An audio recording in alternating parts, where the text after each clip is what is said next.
ऋषी अष्टावक्र हे प्राचीन भारतातील एक अत्यंत ज्ञानी आणि महान ऋषी होते. अष्टावक्र या नावाचा अर्थ ज्याचे शरीर 8 ठिकाणी वाकलेले आहे असा होतो. शारीरिकदृष्ट्या असक्षम असूनही ते त्यांच्या अफाट बुद्धिमत्ता, आत्मज्ञान आणि अद्वैत वेदांताच्या ज्ञानासाठी ओळखले जातात. त्यांच्याबद्दलच्या काही महत्त्वाच्या गोष्टी आपण पाहणार आहोत. बालपण आणि त्यांची जन्मकथा. अद्भुत बालक. अष्टावक्र हे बालपणापासूनच अत्यंत कुशाग्र बुद्धीचे होते.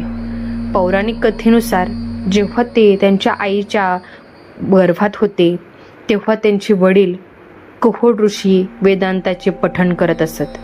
वडिलांच्या उच्चारात काही चुका झाल्यामुळे गर्भातून अष्टावक्रांनी त्यांना टोकले.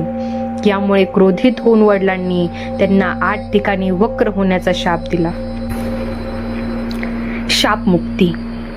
पुढे जनक राजाच्या दरबारात एका वादविवादात अष्टावक्रांनी त्यांच्या वडिलांचा पराभव करणाऱ्या वंदिन नावाच्या विद्वानाला हरवले आणि आपल्या वडिलांची सुटका केली. त्यानंतर वडिलांच्या आशीर्वादाने समंगा नदीत स्नान करून त्यांचे शरीर सरळ झाले. राजा जनक आणि अष्टावक्र संवाद. अष्टावक्र हे वयाच्या अवघ्या 12व्या वर्षी राजा जनकाच्या दरबारात गेले होते.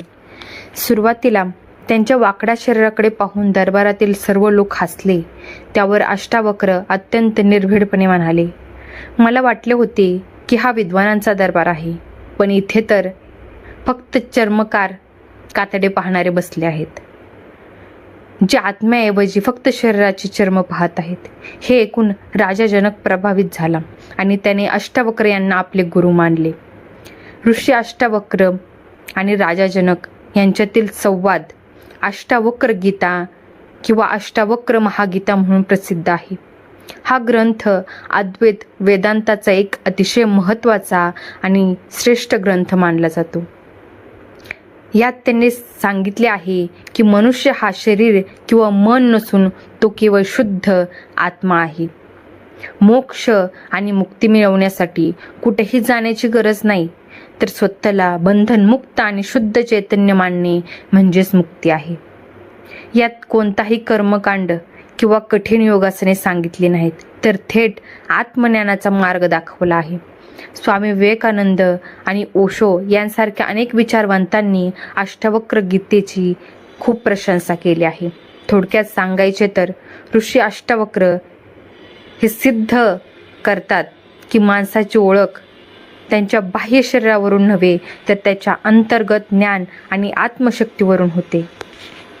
तुम्हाला अष्टावक्र गीतेमधील एखाद्या विशिष्ट उपदेशाबद्दल किंवा श्लोकाबद्दल अधिक माहिती जाणून घ्यायला आवडेल का? असेल तर नक्की कमेंट करा आणि फॉलो करायला विसरू नका.